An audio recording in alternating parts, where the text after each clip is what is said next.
मोहतरम स्पीकर साहब, पहले भी जब मीटिंग बुलाई गई थी उस वक्त भी और फिर आज भी मजलिस इत्तेहादुल मुस्लिमीन की जानिब से दलितों की फलाह व बहबूद के लिए, उनकी माशी बदहाली को बेहतर बनाने के लिए जो भी इक़दामात हुकूमत अपनी जानिब से करेगी, या वो फिर दलित बंधु ही क्यों ना हो, हमने इसकी भरपूर और मुकम्मल तायीद की है। और आज भी मैं यहाँ खड़े होकर इस बात का फिर से अपनी पार्टी के जानिब से ऐलान करता हूँ कि हमारी पार्टी दलितों के साथ जो बरसा बरस से नाइंसाफ़ी की गई है, उसकी न सिर्फ कबूल करती है कि नाइंसाफ़ी हुई उनके साथ, बल्कि आज जो ये प्रोग्राम लाया गया है इसकी तायीद करती है।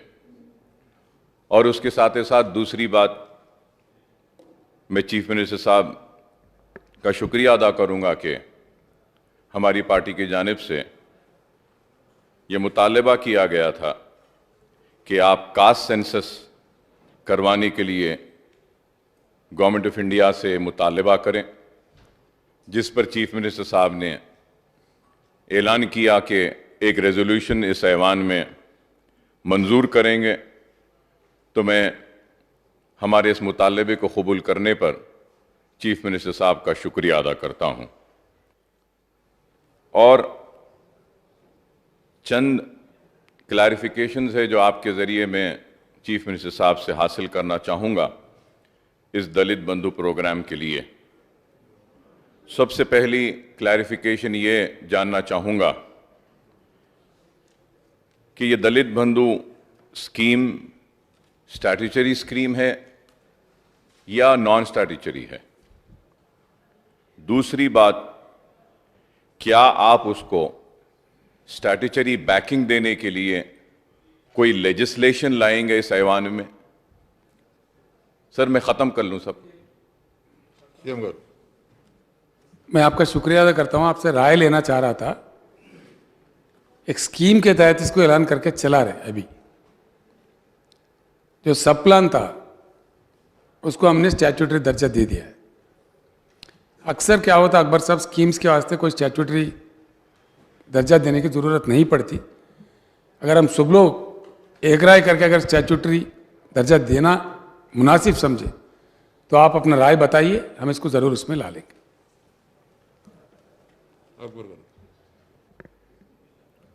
साहब, क़ानून पे उतना ज़्यादा मेरा उबूर नहीं है, ना ही उतना ज़्यादा काबिल हूँ, लेकिन यही ज़रूर समझता हूँ कि अगर हम बल्क में अगर कोई स्कीम को लाते हैं तो शायद उसके लिए कुछ मंजूरियाँ हासिल करना ज़रूरी होता है।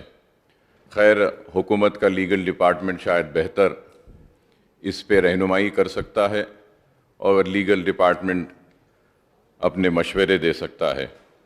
सर, और उसके बाद में सर मैं ये भी जानना चाहूँगा कि ब्रॉड गाइडलाइंस क्या आपने कुछ फिक्स की हैं बेनिफिशरीज़ को चुनने के लिए या नहीं? फिर उसके बाद में ये भी जानना चाहूँगा कि क्राइटेरिया क्या होगा एलिजिबिलिटी के लिए, या फिर इसमें कोई भी क्राइटेरिया नहीं होगा एलिजिबिलिटी के लिए, इंक्लूडिंग इंक्लूजन एंड एक्सक्लूजन के लिए? क्या आप सोशो इकोनॉमिक, एजुकेशनल और इनकम पैरामीटर्स को एलिजिबिलिटी के वक्त क्या आप देखेंगे या उसको नहीं देखेंगे? और मैं ये भी जानना चाहूँगा कि मुकम्मल दलित फैमिलीज़ कितने हैं हमारी रियासत में, और इनमें से कितने दलित फैमिलीज़ को आप कवर करेंगे? क्या सारे फैमिलीज़ को लेंगे या फिर इसमें कोई एलिजिबिलिटी का कोई क्राइटेरिया बनाएंगे? और मैं ये भी आपके ज़रिए चीफ मिनिस्टर साहब से जानना चाहूँगा, कुछ ना कुछ तो ज़रूर आपने कहा कि 15-15 घंटे मीटिंग हुई है। मैं जानता हूं कि बहुत मेहनत हुई होगी आपकी ज़रूर इस पर। तो मैं ये भी जानना चाहता हूं कि इसमें फंड्स रिक्वायरमेंट कितना होगा, फेज़ वाइज ही करेंगे चीफ मिनिस्टर साहब ने कहा, तो मुकम्मल फंड्स कितने होंगे, कितने फैमिलीज होंगे और कितने फेज़ में करेंगे?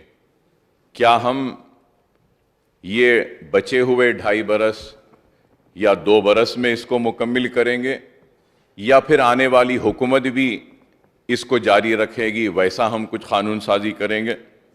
फिर मैं ये भी जानना चाहूँगा, टाइम फ्रेम मैंने आपसे पूछा है,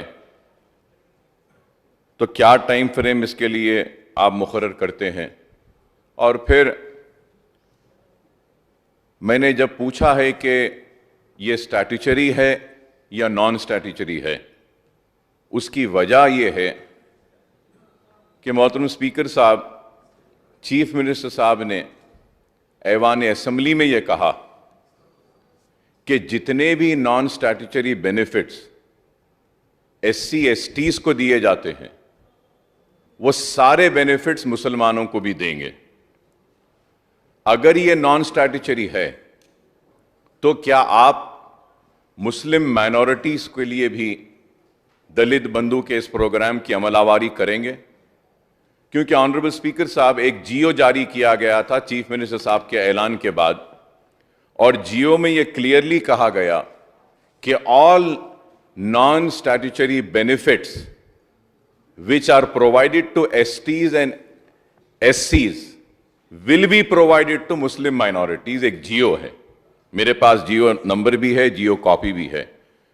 तो क्या आप मुसलमानों को भी इस जियो के तहत, आपके वादे के तहत, आपके ऐलान के तहत, क्या मुसलमानों को भी इसमें शामिल करेंगे या नहीं करेंगे?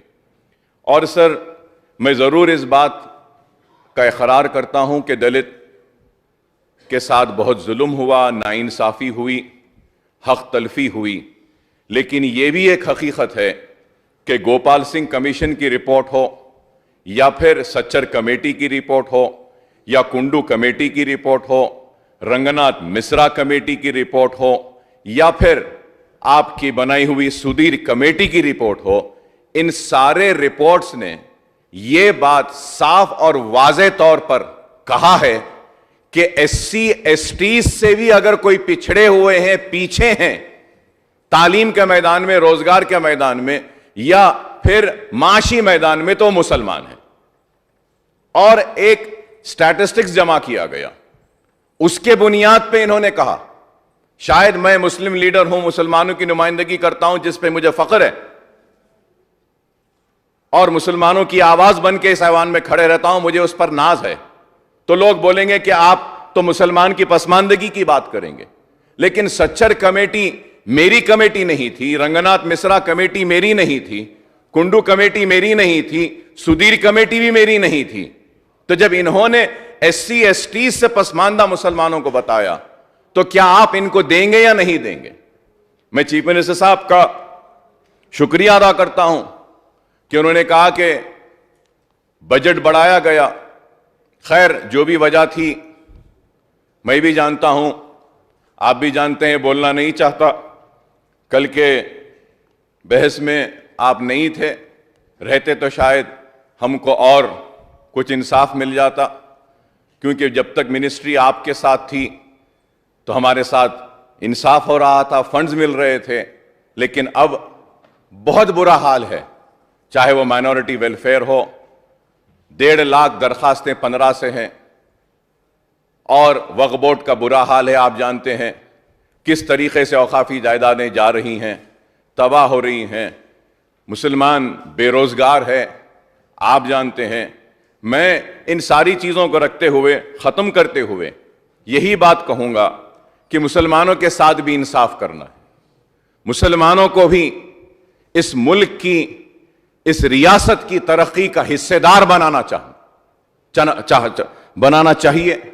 अगर जब तक हमको इस बात का एहसास नहीं होगा कि हम भी इस डेवलपमेंट के हिस्सेदार हैं, हम भी इस तरक्की के हिस्सेदार हैं, तो उस वक्त तक हमारे साथ इंसाफ नहीं होगा। और एक अहम बात आखिर में करते हुए खत्म करूंगा स्पीकर सर, रूरल और अर्बन एरियाज में चाहे वो स्कॉलरशिप्स होने दीजिए, उसके लिए 2 लाख और 1.5 लाख है SC, STs और माइनॉरिटीज के लिए। अब मेरा सवाल यह है चीफ मिनिस्टर साहब से, जब आप दलित को 10 लाख दे रहे हैं तो 10 लाख का इनकम उनके पास आ गया, तो क्या वो स्कॉलरशिप से महरूम हो जाएंगे या उनको आपके 10 लाख के मिलने के बाद भी स्कॉलरशिप मिलेगी? और एक बात यह पूछना चाहूंगा सर कि चीफ मिनिस्टर साहब और TRS हुकूमत ने यह वादा किया था कि 3 एकड़ जमीन दलितों को दी जाएगी, तो यह 10 लाख देने के बाद क्या आप उनको जमीन देंगे या वह जमीन देने का काम आप बंद कर दिए हैं या खत्म हो गया है? और दलितों को जमीन देने के लिए एक एवरेज 7 लाख रुपए मुकर्रर किया गया था, जमीन खरीद कर अगर देना है तो उस हिसाब से 3 एकड़ के हिसाब से 21 लाख। तो आप 21 लाख क्यों नहीं दे रहे हैं उनको? अगर जमीन नहीं दे रहे हैं, पैसे दे रहे हैं, तो 10 लाख क्यों दे रहे हैं? स्कॉलरशिप इनकी बाकी रहेगी या नहीं रहेगी? इनको मिलेगी या नहीं? ये अहम बातें हैं और मैं ये बात रिकॉर्ड में आकर कहना चाहता हूं कि आपने जो भी दिया है, जो भी किया है, इसके लिए हम मुसलमान आपके ममनून हैं, मशकूर हैं और 2018 के इंतखाबात में मुकम्मल आपका हमने साथ दिया। लेकिन 18 के इंतखाबात के बाद पुरानी स्कीम जितनी थी उस पर मौसर अमलावरी नहीं हो रही है, मुकम्मल अमलावरी नहीं हो रही है और आपके कई वादे आज भी पूरे नहीं हुए हैं और फिर 19 के बाद कोई नया ऐलान नहीं हुआ। उम्मीद करता हूं कि हमारे साथ इंसाफ होगा और नाइंसाफी नहीं होगी। जो काम 14 से लेकर 18 तक हुआ उससे ज्यादा काम 18 से लेकर आने वाले इंतखाबात में मुसलमानों के साथ होगा, यह मेरी उम्मीद है।